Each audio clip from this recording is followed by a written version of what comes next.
Well, I'm making one of Jamaica's favorite dish today. Stew peas. Well, we eat it with rice, so we always say stew peas and rice.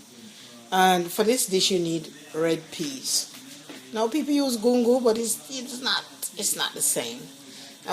So this is a pound of peas in this package, but I'm not using all of it. If you have a big family, you use all of it, but I'm not using all of it. But so I put some to soak earlier, and we have pepper, garlic, pimento seed, and of course some coconut milk. Coconut milk is not mandatory either, but you must have some peas and meat. Okay, so in this pot I have pig's tail and some fresh beef. You could use, people use different things. Now I see them using chicken foot and stuff. That's not traditional Jamaican dish. I think people put that in there because they like chicken foot or because they didn't have enough of other meat. Traditionally, we use pig's tail and corned beef. You scald off the pig's tail. I scalded this pig's tail off earlier, and throw off the water so as to get rid of some of the salt. And then I add some water. I'm going to put more water, but I just wanted to show you the meat without all that water in it. So I'm going to add the peas. So we're adding the peas. So you add the peas to that. And then I'm going to add more water. I'm going to add garlic because, it gives it such a great smell. Add some pimento seed for the smell, and when it's cooking, it's not just meat that's smelling raw or anything. You're smelling also, some seasoning.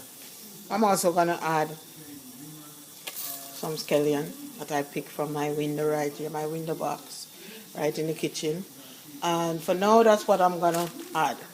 And this is a pressure cooker, and I'm going to pressure it until it's tender, maybe 20-25 minutes. I'll check it to see if the peas is cooked, and if it's not, I'll put it a little more. But it's just until the peas is cooked. Now you could just put it in a regular pot, but I'm trying to save energy, and I think you would be too. So, hence, I am using the pressure cooker. So when it's cooked, I will take it off, and we're gonna add some roly-poly, among other things, and the coconut milk and more seasoning.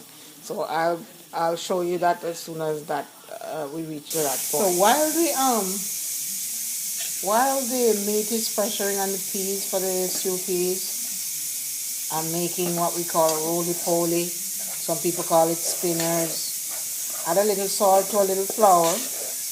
Cook, you do the amount to whatever you add. This is like less than a cup of flour, and we're making dumplings. So I'm almost finished with the roly-poly spinners, and this is how you do them.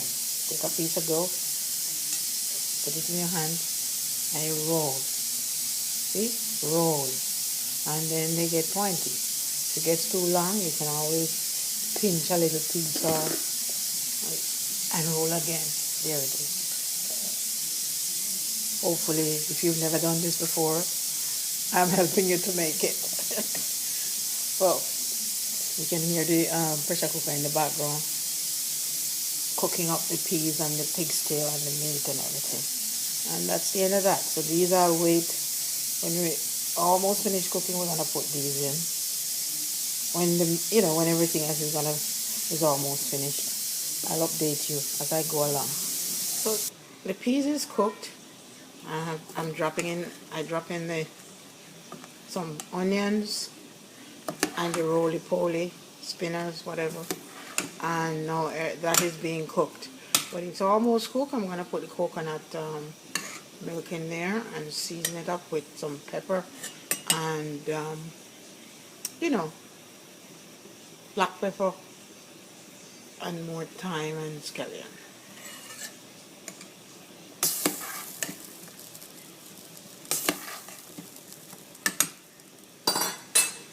Just something I want to point out. If you didn't put enough water in it, or if when you take it, like if you pressure it and you take it off and the water is low, make sure to set on a pot of water or a kettle of water so it could you know, you could throw it in there. You don't want to throw cold water in it on top of the peas, especially if all of them are not totally cooked, okay?